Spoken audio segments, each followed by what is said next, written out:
I met Lisa when her daughter Ava was 10, bright-eyed, full of sass, and already had her mother wrapped around her finger.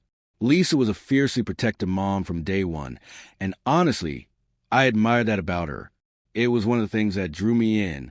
When we married 3 years later, I wasn't just saying I do to Lisa. I was committed to help raise Ava, to be present, supportive, dependable, not as a replacement dad, but as a partner in her upbringing. Or so I thought. I drove her to school, showed up at her plays and soccer games, helped with homework, and cheered her on at every milestone. I even set up a college fund in her name, something I never had growing up, $80,000, saved bit by bit, because I believed in her. I believed that if I just gave her enough love, enough stability, she'd see me as more than just her mother's husband. But from the beginning, there was always a line, a thick, unspoken wall that Lisa made sure never to let me cross. When Ava came home past curfew, I was told not to make it a big deal.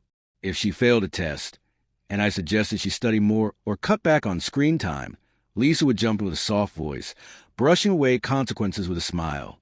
"You're not her father, Jacob," she'd say. "Let me deal with it." So I bit my tongue, again and again. I swallowed my instincts and told myself it wasn't worth fighting about.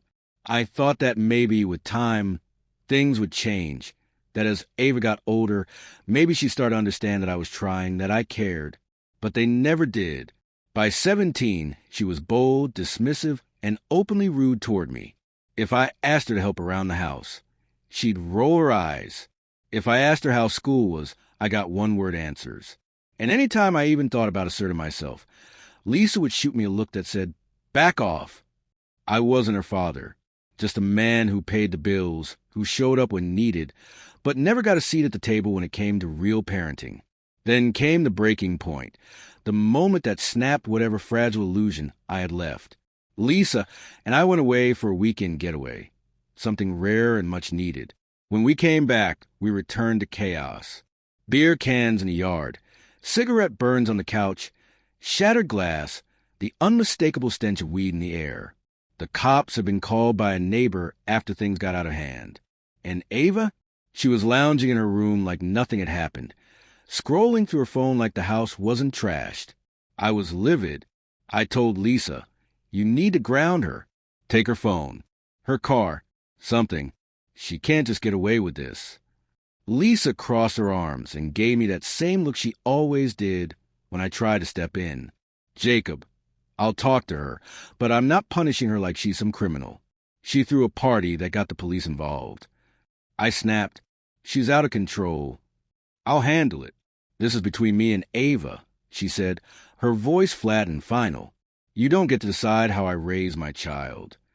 Something in me went cold.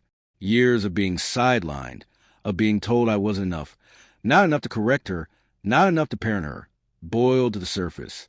"Fine," I said quietly. "If I'm not responsible for her when she screws up, I guess I'm not responsible for her college fund either." Her eyes widened, panic flashing across her face. "What are you talking about?" "The $80,000 I've been saving for her college since she was 12. That fund, it's in my name. I started it because I believed I was part of this family. But if I'm just a guy who lives here, then that money's going somewhere else." She was furious. Her voice rose, shrill and desperate. "You can't just take that away from her." "Oh, but I can," I said calmly. "It was my money, my choice, and now I'm choosing to invest it in something else." Lisa stood there, red-faced and trembling, her mouth open like she wanted to say something, but didn't know how to fix what had broken. I told her I'd be reallocating the funds to my retirement.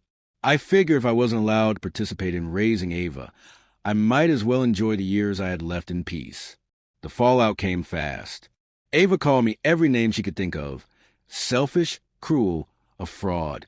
She told me she never saw me as family anyway, just some bitter old man who wanted to control her.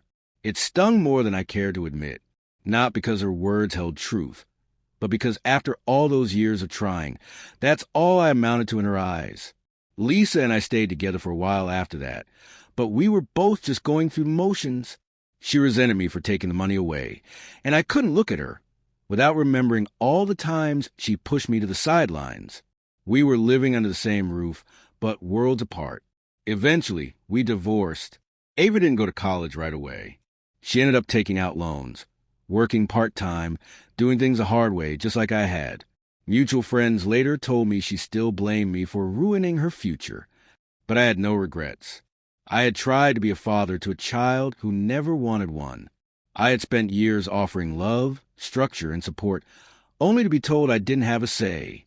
So I finally listened, and now I sit comfortably in retirement, free from the bitterness and the resentment. I spent so long being told I wasn't a father, just a man in the background, and that's fine. But if I was never truly allowed to be a parent, then I sure as hell wasn't going to be a wallet.